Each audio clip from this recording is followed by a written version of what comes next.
Our today's topic is about autoradiography. Autoradiography is a technique which use X-ray film to visualize the molecule or the fragment of molecule which have been radioactively labeled. इसका मतलब है कि हम किसी भी molecule को या molecule के फ्रैगमेंट को फोटोग्राफिक फिल्म पर हम उसको देख सकते हैं।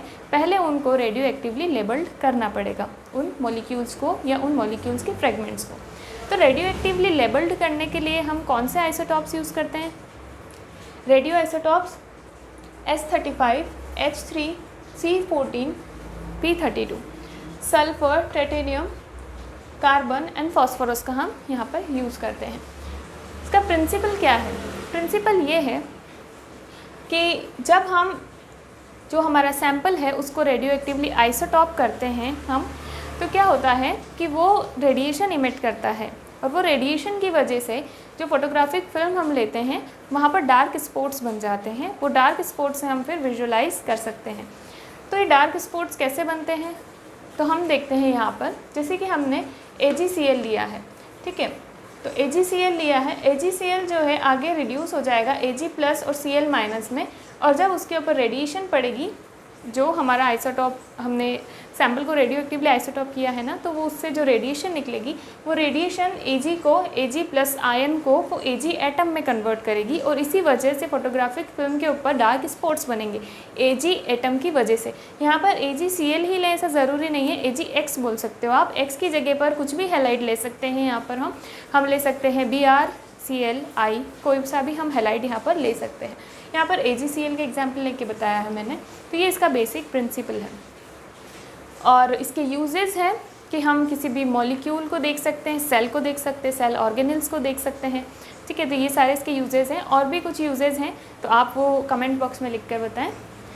देन हम इसका प्रोसेस स्टार्ट करते हैं एक बार, तो आपको प्रिंसिपल भी अच्छे से समझ में आ जाएगा।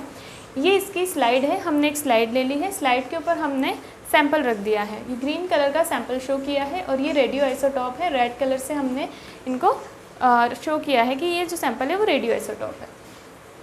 देन इसको हमने क्या किया, इसके ऊपर हमने इमल्शन रखा है। इमल्शन के अंदर AgCl है प्लस जेलाटिन है, तो जेलाटिन और AgCl दोनों मिलाकर इमल्शन बनाते हैं। AgCl की जगह AgBr और AgI भी हो सकता है। देन ये जो रेडियो आइसोटॉप लेबल्ड सैंपल था वो अब क्या करेगा, रेडिएशन इमिट करेगा ऑब्वियसली। तो रेडिएशन इमिट करेगा। रेडिएशन इमिट करने के बाद में क्या होगा, जहाँ पर रेडिएशन इमिट कर रहा है वहाँ पर ब्लैक स्पॉट्स बन जाएंगे। ब्लैक स्पॉट्स क्यों बनेंगे? Because of this reaction. Because AgCl यहाँ पर Ag+ और Cl में कन्वर्ट हो गया था और रेडिएशन की वजह से ये Ag+ जो है एटम में बदल गया है, Ag एटम के अंदर, ठीक है। तो इस वजह से यहाँ पर जो है ब्लैक स्पॉट्स देखने को मिलेंगे। अब हम क्या करेंगे, वॉश ऑफ कर देंगे। जो एक्स्ट्रा इमल्शन था वो सारा यहाँ से वॉश ऑफ हो जाएगा, सिर्फ डार्क स्पॉट्स ही आपको देखने को मिलेंगे।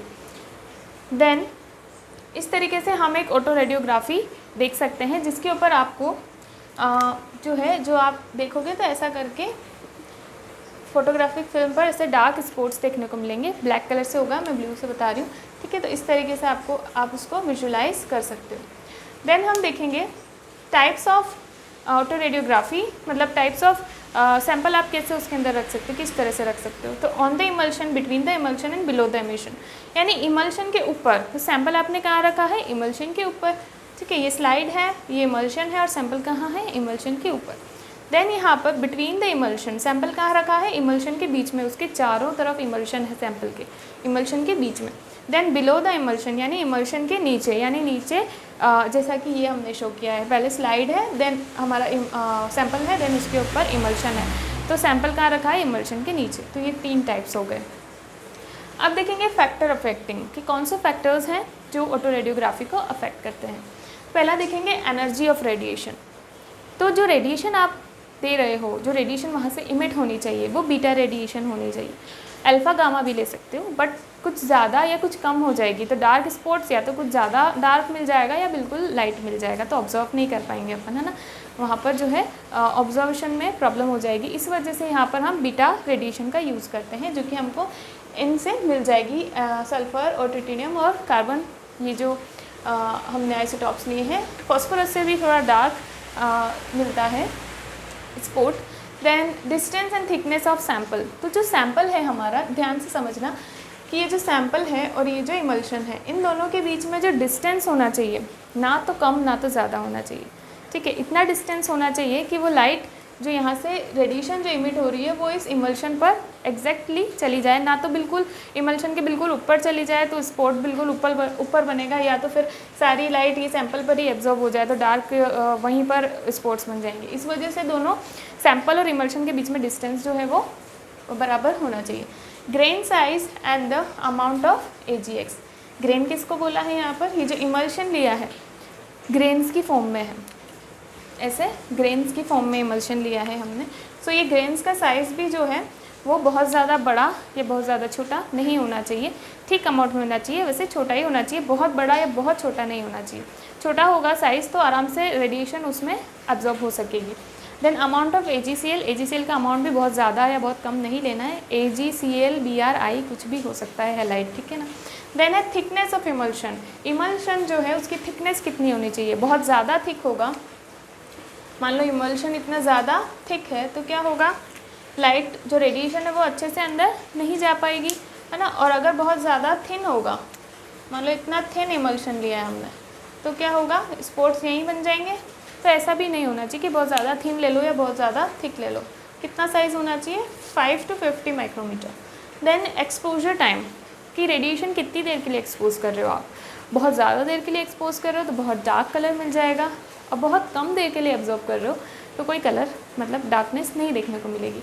इस वजह से एक्सपोजर टाइम भी ठीक ठाक होना चाहिए। तो ये अपना प्रोसेस है पूरा ऑटो रेडियोग्राफी का। जब आप डार्क रूम में रखोगे तो ये सारा प्रोसेस होगा। So that's all about auto radiography.